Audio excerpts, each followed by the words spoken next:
Warood Ahmed Hashmo's monthly food shop at a supermarket in a northern neighbourhood of Amman. It's tough for this 45-year-old mother of 7 to make ends meet, relying as she does as a Syrian refugee almost wholly on assistance from the World Food Programme. Since the beginning of this year, that aid has been cut by half. At around $14 per month, her electronic food vouchers now amount to the equivalent of just 50 cents per day per family member. I've decreased a lot of my grocery needs. I cook only with oil. I haven't eaten meat for 2 months. My son tells me he wants meat, he wants chicken.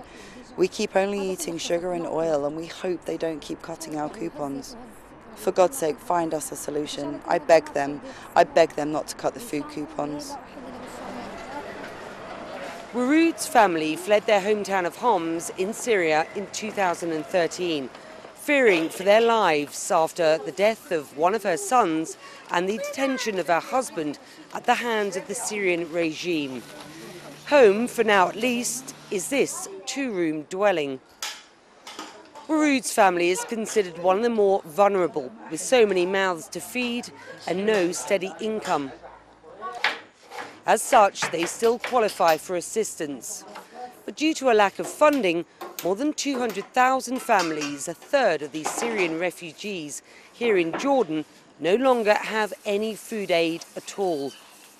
Meaning that a meal like this, however meagre, is considered somewhat of a blessing. The UN says that food insecurity amongst refugees is drastically increasing as the years go by, with families like Warood's living below the poverty line. And with so many having lost their breadwinner, they are reaching rock bottom. Can you show me a picture of your husband and what happened to him? He went to get a car license. When he was at the license department, they arrested him. The government security intelligence put him inside the car and took him away. I don't know what happened. I asked Warood what would happen if her food assistance was cut further.